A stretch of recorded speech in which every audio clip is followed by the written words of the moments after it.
Okay, everyone, how are you doing? This is Kirk Bangstad, and I am with the Minocqua Brewing Company. And, to tell you the truth, I don't think I need these right now. I don't. So, because I don't have anybody to talk to on the other side. So the reason I am going live today is because Ben Cominos usually does. He's our crackpot.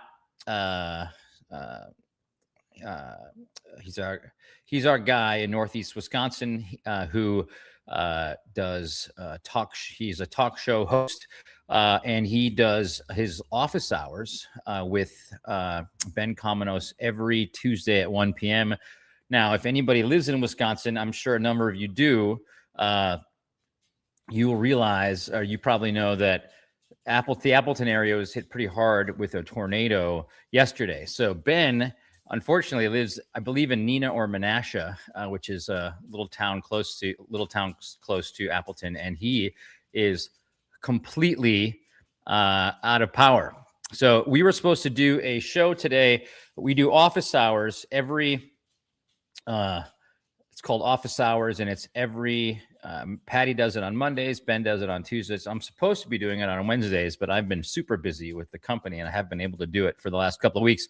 But it's for our paid subscribers who pay for our Substack page, and it's supposed to be more interactive.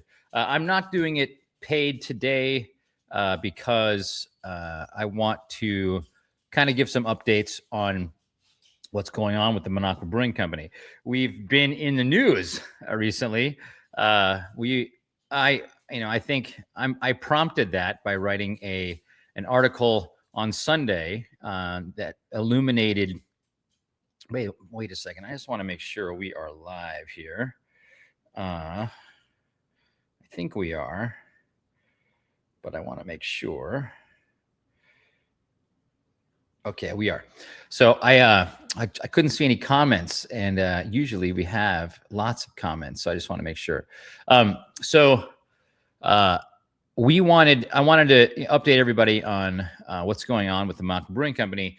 And Ben isn't able to be with us today because he doesn't have power.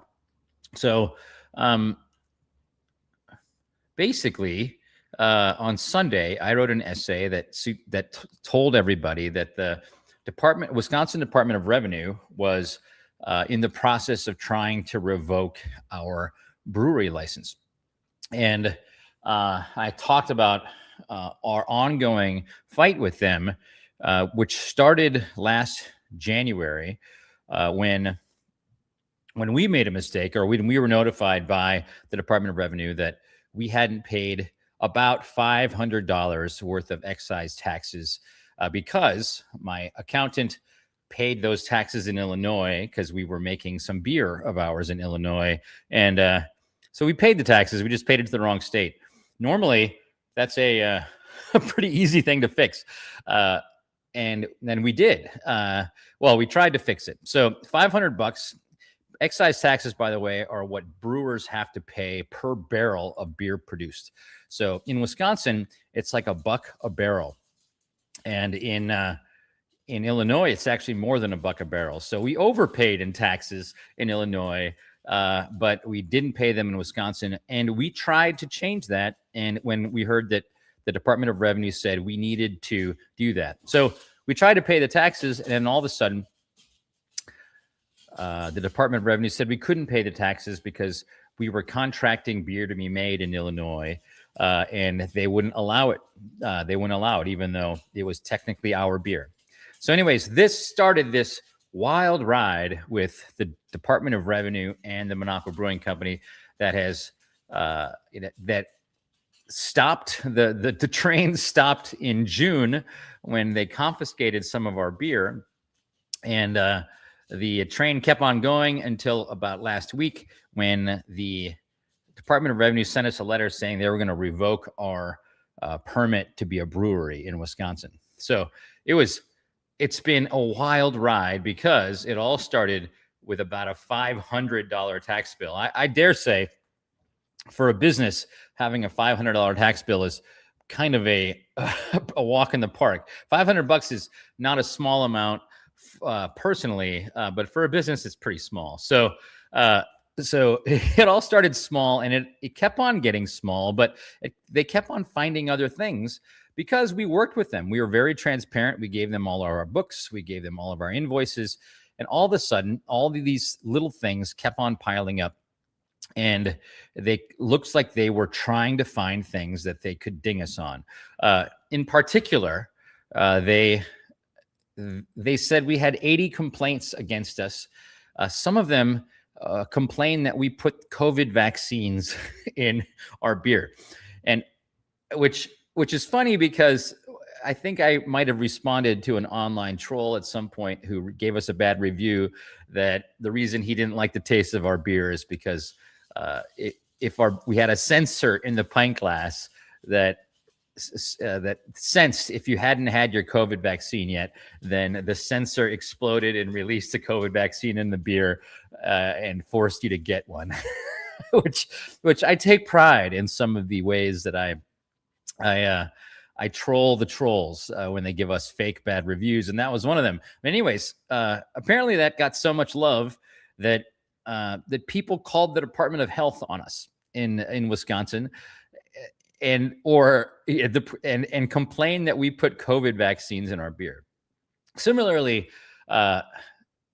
so there's an online rumor floating around that if you had a MAGA hat on and you came to one of our tap rooms, we spit in your beer.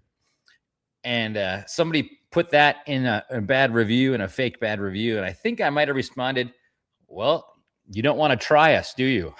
Because we certainly would prefer to not have the MAGA element come join us and be our customers. I've been pretty explicit that I wanted intelligent, sane people that cared about other people, empathetic, open, tolerant. That's the customers that I'd rather have. And I'm yes. Am I intolerant? Yes, I'm intolerant of the intolerant. And there's a whole philosophical way to think about that. But that's the only people I'm intolerant of, is the intolerant. Maybe perhaps those who are purposefully ignorant as well. I'm a little less tolerant of those. But anyways, all of the things that I've written have been tongue-in-cheek online, but there have been up to 80 complaints lodged with various state agencies against us that were completely false, and that were the reason that the Department of Revenue kept on looking at us, looking into our business practices. They never found anything that related to the allegations that caused them to start investigating us in the first place after we tried to pay this $500 tax bill. They never found anything because there wasn't anything. People said we spit in our food. Well, we don't serve food because we're a tap room. We might have frozen pizzas in our Madison location that we put in a little pizza oven that everybody can see. It was frozen to the pizza oven back to so it's kind of been a joke when people say we have bad food, that obviously they're giving us a fake review. So the Department of Revenue couldn't find a thing that related to these complaints, but they found other things that were very minor. They found we were able to import wine through a distributor, which was very small in Mequon, and they didn't have a vehicle because they kind of just distributed for like one type of wine from California that they were related to the guy who made it, and they distributed it to steakhouses, but they were a distributor yet, still were a distributor. So we basically helped them get the wine that we made, that we like cooperated with a winery to make, called Choice Wine, from California, to our warehouse so we could serve in our tap rooms, which we are legally allowed to do because we had hit this 250 barrel threshold to serve wine and cider along with our beer in both of our tap rooms. Anyways, they said that because we drove the product from their warehouse to our warehouse, that we were part of the distribution process, and because we're a brewery, we can't be distributors. Tiny things like that. all of which, as soon as we heard that they didn't like that, we said, okay, we won't do that anymore. We didn't think it's a problem getting something from point A to point B that we've paid a distributor for, because Wisconsin laws forced us to have a middleman to simply serve wine that from friends of ours in California. So these are many small things. I've identified all of the small things in the essay that I wrote on Substack, and then I copied and pasted on Facebook on Sunday. So if you want to know the details of why the Department of Revenue is trying to revoke our brewer's permit, simply go to our essay in my essay on Sunday. All the detail is there. Now, the question is, I wrote about this because I know that the media in Wisconsin in particular leaves a lot to be desired. So I no longer do interviews with media outlets in Wisconsin because I'd rather write it all out myself and get exactly what I want out there, so that there can be no confusion as to what I say. I don't like to be misquoted by reporters who seemingly misquote me a lot, and I don't like that. And so I wrote it all down on Sunday, and I gave our side of the story, and sure enough, I got a bunch of reporters all trying to talk to me in the yesterday, and it was kind of funny. But let me back up. I said I don't talk to reporters, and that sounds pretty Trumpian, doesn't it? That sounds a lot like Trump. And I agree. Trump hates reporters because they point out that he's a criminal. I have found that, in Trump said back in the day, fake news, fake news, fake news. Well, they were actually, back in the day, mainstream media was still owned is still owned by businessmen, but not consolidated and owned by those who have bent the knee to Trump. In the last year, we've seen media completely capitulate to Trump, and they hadn't done that before he was elected. So a year ago, 2 years ago, before Trump was president, mainstream media was sick, but it wasn't dead. And he didn't like them because they would attempt to call out his lies, even though they often didn't do a very good job, because they're not trained to deal with somebody who lies ad nauseum. Today, on the flip side of Trump's presidency, I think I sound a lot like Trump, but I think the circumstances are different. I think mainstream media is kind of dead at the moment, and because of that, and it's dead because you have, the Ellisons from Oracle. Larry Ellison is basically trying to buy both CBS and CNN. He's got CBS already. We've seen how Barry Weiss has killed CBS News and 60 Minutes. We've seen how Elon Musk has bought Twitter and has made that kind of a cesspool. I know personally, Facebook is no longer what it used to be. Our huge Facebook presence, we get throttled from time to time, and we don't understand why. It's being called shadow banned, I believe. Who else? Bezos owns the Washington Post. So mainstream media has consolidated, and the Sinclair Broadcasting System owns tons of these regional news agencies. Gannett, and let's get to Wisconsin now. Gannett owns the Milwaukee Journal. Gannett also is USA Today, and they're basically called a small town newspaper killer because they buy up a small town newspaper, they fire all the local reporters, and then they only have reporters reporting like regionally, and nobody wants to read regional news. They want to read hometown news, and so that's why these papers slowly die. So Gannett owns the Milwaukee Journal, and I want to talk about the Milwaukee Journal for a second. Yeah, and so yes, the Milwaukee Journal, in my mind, most of their political reporters have been laid off. I believe they only have a few statewide folks who report on politics on a daily basis, and which means an immense amount of things are missed in the state of Wisconsin and underreported. I also think some of their headlines suggest that because these reporters are probably young, they no longer can afford to pay seasoned reporters, that these reporters are taught to always give two sides of the story. Well, if one side is a lie and one side is the truth, you can't give two sides of the story. And so I've accused the Milwaukee Journal of both siding fascism. So that's the reason I don't do interviews with the Milwaukee Journal. And it's funny, every time they email me to get me to respond or give a quote, what I've been starting to do is to respond to them, send an email, and then screenshot that, and then post it on our own Facebook page, because I usually respond in somewhat of a snarky way.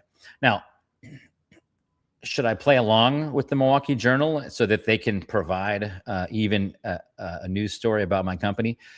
I don't, because we have about 500,000 people who either follow my Facebook page or follow the Minocqua Brewing Company Times on Substack, or follow us on Threads, follow us on Instagram, LinkedIn, all Blue Sky, all the different socials. So we got about 500,000 people who I can reach without having to talk to the Milwaukee Journal or we got another email from Fox Digital today, which I love getting emails from Fox because I really give them a wallop whenever they try to reach out, because who needs to talk to Fox News when you know the slant that's going to be broadcast on their channels? I do also want to talk about Wisconsin Public Radio. I've messed with them yesterday. They tried to do a story about us getting our brewer's permit canceled, and I've noticed, I even knew a really senior guy at the Wisconsin Public Radio, and when Trump was elected, and when Doge started cutting off all the funding to, I think, the corporate broadcasting corporation or something, whatever kind of funds public radio and public television. You've seen all these things like NPR is on the ropes because they don't get funding anymore. Well, Wisconsin Public Radio is part of NPR, and so their budget has been slashed. And I personally, I live in Madison and I live in Minocqua, and Madison is kind of where WPR is the home. And I've had conversations with guys who have been there forever who were forced to go to early retirement. And so while this was happening, there was a young guy named Rob Menser in Wausau. Now, if you're and he's been promoted to managing editor of the entire statewide news organization. Now, this guy is probably still in Wausau for all I know. And Wausau, Wisconsin is a small city. And if you're relegated to Wausau as part of the Wisconsin Public Radio, there's a chance that you're not as good as the reporters who have made it to Madison. It's still a small market. Wisconsin's a small state. So, the reporters, but WPR had a reputation, a really good one over the course of, 30 years of punching way above its belt in terms of quality, but because we're such a small state. Anyways, he was reported managing director of the Wisconsin Public Radio, and immediately did a hit piece on my company. He used all of the verbiage that was used in a lawsuit against us by the lawyer who also represents the Republican Party of Wisconsin. And his name is Matt Fernholz. He's part of a law firm in Waukesha. And so I knew that Matt Fernholz, who's the lawyer of the Republican Party, had fed, or somebody associated with Fernholz or this lawsuit had fed Rob Menser a bunch of dirt that was unsubstantiated against my company about my super PAC. And when he asked me those questions, I knew that he was talking to the Republican Party.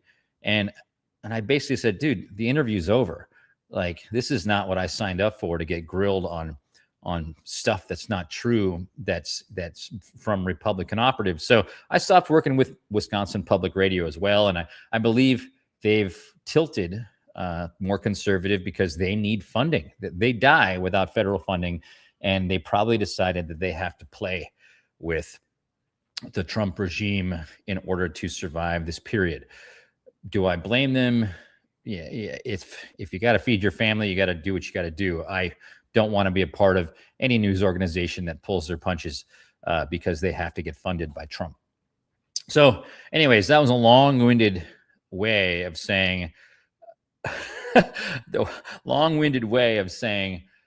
I'm pretty happy that we've expanded my company's mailing list, the Minocqua, which it's up to about 165,000 people who subscribe to the Minocqua Brewing Company Times on Substack, and we do our own news. Now, are we reporters? I wish I had enough money to hire real reporters. I don't. I have enough money to hire talk show hosts who do political commentary and write political essays about the politics of the day from a progressive upper Midwestern lens. So we try to do the best we can. We are small. We are way underfunded because it's basically profits from selling beer and selling T-shirts that I can try to fund our little news agency or independent media station on our Substack page. But we do our best. But because mainstream media has failed us so badly, I'm trying to grow this independent media platform so that we can be the purveyors of truth, or else give another perspective that's not state-sponsored propaganda and spin. So that is why you may see some snarky posts from us responding to most of the news stations in Wisconsin. I've lost my faith in most of them. Now, coming back to our issues with the Department of Revenue. Hopefully I'll have more information tomorrow. I was going to actually do the same thing tomorrow, but because Ben didn't have any power up in Neenah, I was supposed to be interviewed by him today. I decided to go on anyways because I think we might have been the most trending article on the Milwaukee Journal Sentinel yesterday. So obviously people are interested in whether or not the Minocqua Brewing Company is going to fold or not. So what I do know is we filed an emergency injunction yesterday to first get our warehouse permit. The Department of Revenue, and one of the little things they found is that I hadn't reapplied I missed a deadline. All right, we had a warehouse permit to store beer. I let it lapse because the breweries I was working with had their own storage space, and so I didn't need a warehouse for a time. And then business picked up, and then we built our own warehouse. And I had forgotten over the course of a couple of years that I needed to reapply for a warehouse permit. They told me that. We applied immediately. Within a week, they said, "Oh, you need a warehouse permit to store your beer." I'm like, done. We applied in late January, early February. And when we basically weren't making any beer because it's kind of like the dead season of breweries. So it would have been a perfect time to get that permit because we didn't really have any beer sitting in there anyways. And so we weren't doing anything illegal. And so they didn't give us that permit. And for 5 months, they sat on it, which really hurt our ability to do business because we need to make a ton of beer in order to be able to serve it at both of our tap rooms and distribute it across the upper Midwest. Now, luckily, we've got other space, we've got plenty of, we got people making our beer all over the place, and those folks, our brewers, can help store some of it. So we're able to do that, but it's not centralized, and it's really difficult for us to get beer to Minnesota, all throughout Wisconsin and to Illinois if we don't have our own warehouse. So they sat on that warehouse for 6 months, and just last week said they're not going to give us this warehouse. I was like, how are we supposed to And part of the reasons they are trying to revoke our brewer's permit is because they say we're storing beer in a warehouse without a permit. Well, how are we supposed to do business if we can't store beer in a warehouse? And they're holding on to a permit that my lawyers say are generally approved within a week. And state statute forces the Department of Revenue to approve these permits if everything else is right and everything else was right. So we are going in front of a judge, hopefully in a week, to force them to at least approve a warehouse permit that they've used to tell us that we're doing things outside of the law, which is kind of a catch-22. We can't run our business without this permit, and they've been sitting on it and not allowing us, to get the permit for months. That's unusual, and it's purposely trying to put us into a catch-22. So that is what's currently happening, and we hope to. Fred, my lawyer, said we think we're going to have a hearing on that one issue early next week, which might be August 4th, which is the day that we're supposed to have, lose our permit to do beer, or lose our permit to sell beer in Wisconsin. Now, about that issue, there is due process associated with a brewery revocation, and so we have the ability to appeal this decision by the Department of Revenue, and we will be appealing it. And every action that they can't shut us down until all of our appeals, and we've had due process. We've heard that story all along. Due process, that's what we do in America. We're supposed to do in America, is they're supposed to give everybody due process before a decision is made.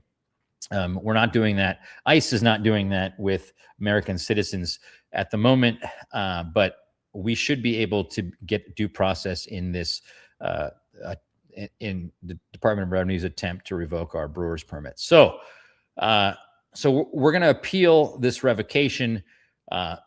We don't know when the date of that appeal is going to be, but we do know the process. So the first appeal is going to go to an administrative review judge, which is not like a normal judge that you and I kind of know about. Normal judges start at the circuit court, and they're elected by the county, and then they go to an appeals court, which is a region like in Wisconsin, and then after that is the Supreme Court. So there's 3 levels of normal court. This is an administrative court judge, which are judges hired by departments in Wisconsin. So this is going to be a judge that's hired by the Department of Revenue that deals with internal things that the Department of Revenue does. We don't love our odds with this first judge because these judges get paid by the Department of Revenue, and the Department of Revenue is going after me. So we don't love our chances with this judge, but we do think that once this gets to circuit court, we can win because most of the things that we're being charged with are interpretations of a brand new law that came into place in Wisconsin, about a year and a half ago, that even created this agency, the Department of Alcohol Enforcement. This didn't exist like a year and a half ago, and there was a bunch of funding that created this enforcement bureau for alcohol, and many of the agents that have been hired within a year or two, and they're trying to interpret a brand new law that in part enables breweries, because there's so many breweries who have tap rooms, to get on a more fair level with bars. And to get on a more fair level, tap rooms wanted to be able to serve beer or wine and spirits. Normally, tap rooms are only allowed to serve beer. So we wanted to get, and it makes all the sense in the world. Why should we be limited, even if we have to adhere to all of the, making sure we serve everybody safely and don't get them too drunk? Why can't we serve wine and liquor as well? So that was rectified.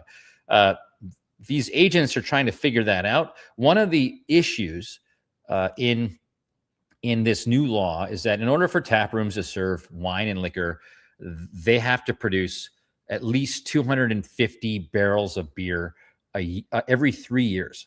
And it's And so we do that.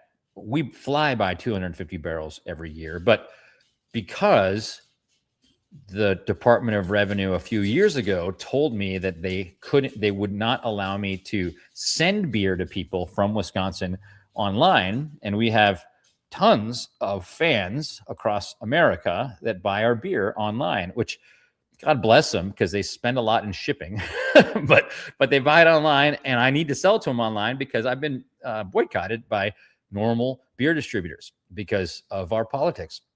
So I was told by the Department of Revenue years ago that I couldn't sell my beer online, even though they allowed us to all do that during COVID. So obviously it's not a safety problem. Obviously they can choose to bend this law when they want to, when there's a nationwide, pandemic. But they relaxed. They just kind of willy-nilly decided I couldn't do that a year or two ago, and which forced me to go find a brewer that would make my beer in Illinois where we can actually send beer online to people. So that's the reason I'm making beer in Illinois. We make way more than 250 barrels a year, but a lot of my beer was made in Illinois for this reason. And they said that beer didn't count. They said that beer didn't count towards the 250 barrels I needed to serve wine and cider in my tap room. We argued that there's a Supreme Court case called Granholm v. Heald that says that I had every right to do this, and we think we can win in court on that. But the even more egregious thing that happened was we argued that they shouldn't interpret the law that way. They said we're gonna, and so we're like, okay, well, listen, we're making beer in Wisconsin too. We're making more of it in Illinois. So we hit the 250 barrel mark of beer making in Wisconsin and paid excise taxes on that beer on July 10th. We told them we had a plan. We're like, if you're not going to count the beer we make in Illinois, we're still going to sue you about that, but we want to get out from under this thumb. They confiscated my beer 2 months ago, and I was like, I don't want that to happen again. So we made, even though it's not in our budget, we made more beer than we probably need, but we had to hit this thresholds to get them off our backs. So we did. We paid the excise taxes on July 10th. We have made 250 barrels of beer in 2026 in Wisconsin. So our permit to sell wine and cider is fine. We've never relinquished it. There was no process to relinquish it because this law has only existed for a year and a half. They asked us to relinquish it, and we're like, no, we're fixing it. We're in the process of fixing it, and we have fixed it. So they can't come at us now for that, and that's why we think we're going to win in court. And that's also why we think they're being way too heavy-handed. We fixed the problem. We don't think you were even right in your interpretation of the problem, but we still fixed it. We fixed all the issues. We fixed them as fast as we could. There was none of the issues amounted to more than $500 of violations. And so they're tiny, which leads me to conclude that it's not about what we've done. It's about finding things that will rack up to enough things to try to put us out of business in Wisconsin. And that, to me, is why would they be doing this? Either one of these agents, and her name is Nicole Zautner, either this agent is it's the most wildly overzealous, I need to solve crime, even though crime doesn't exist. Either she's the most overzealous, federal or special agent for beer we've ever known, or somebody's telling her to find whatever you can find to rack up violations so we can put them out of business.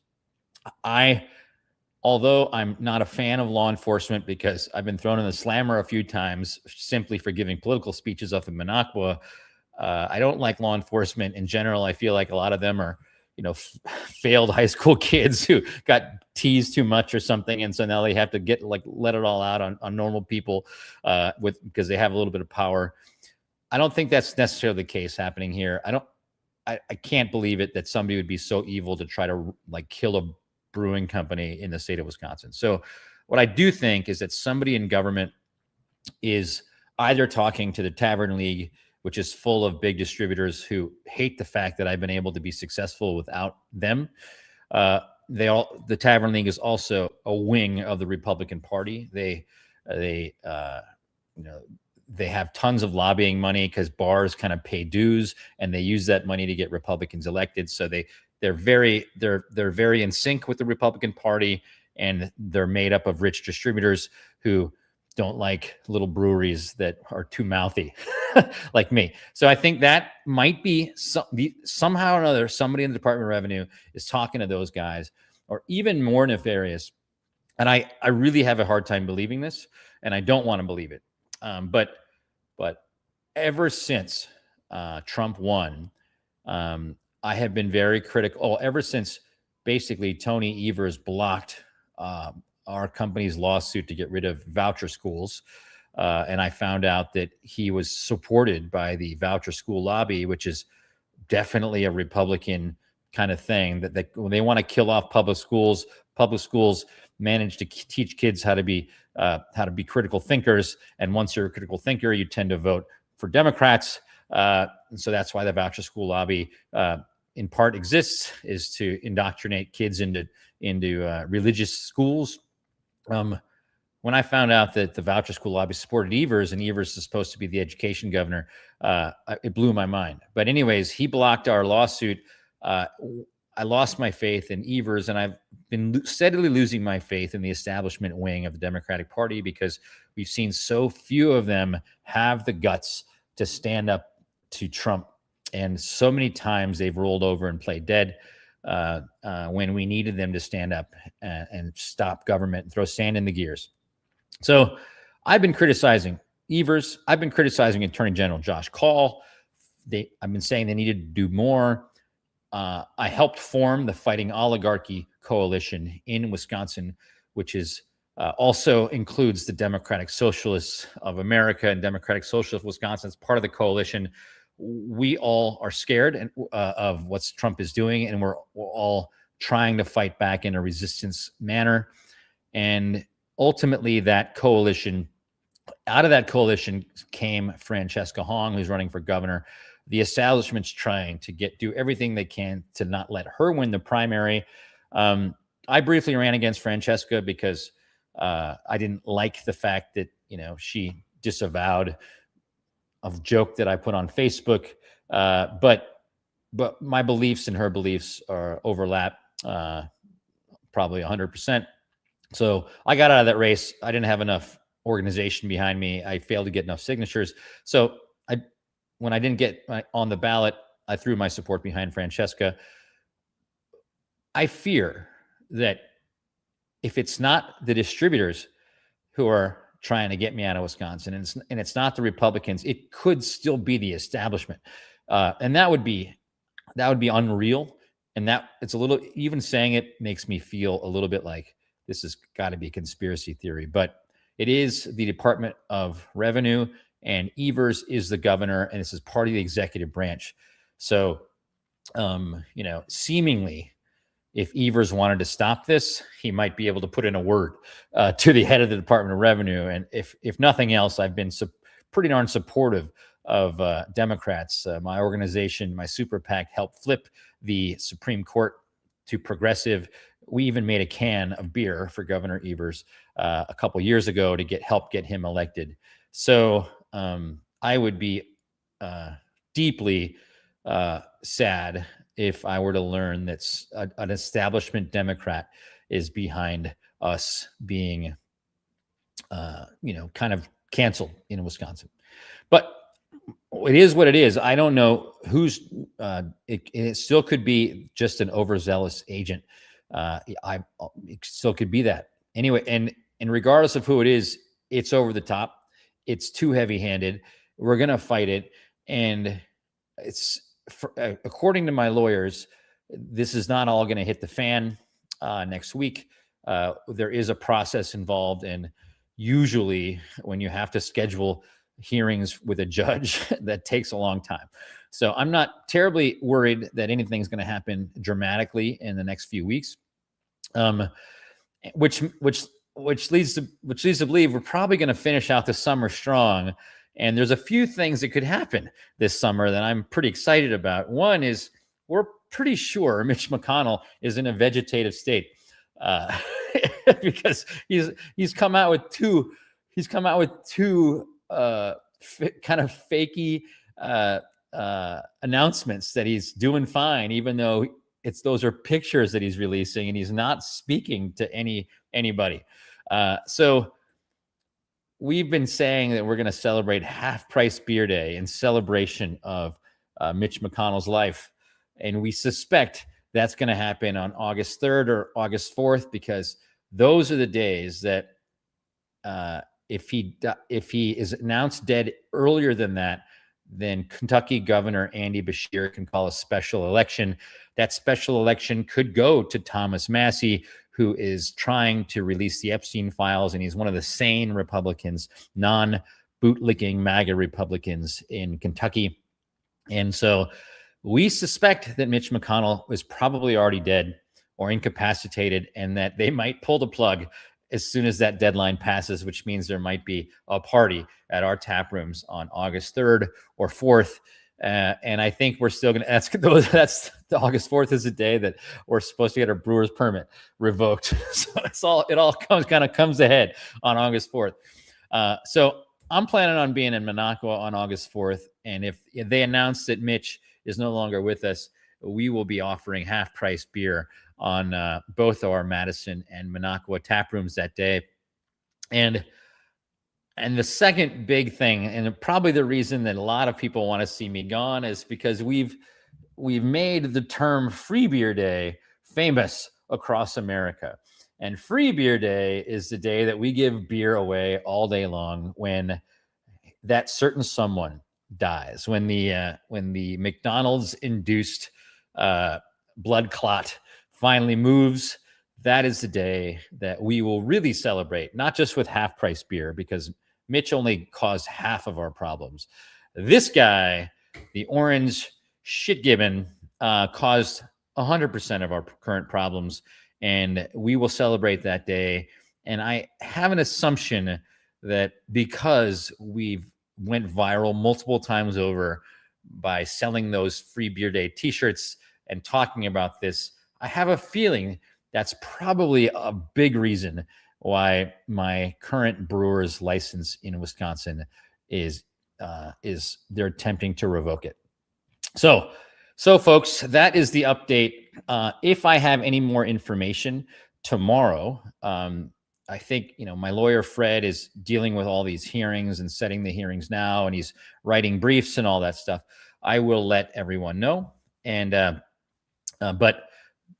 but I figured I'd just jump on today because Ben, all of Appleton, all of Outagamie County is either underwater or blown away. So he couldn't, and I apologize to you who are listening. If you're able to listen in Northeast Wisconsin, I apologize for what happened. If your house is in bad shape, I really feel sorry for that. So anyways, thanks a lot for listening, everyone. And I will update everyone more as I know more about the state of our company versus the evil Wisconsin Department of Revenue. All right. Take care. Bye.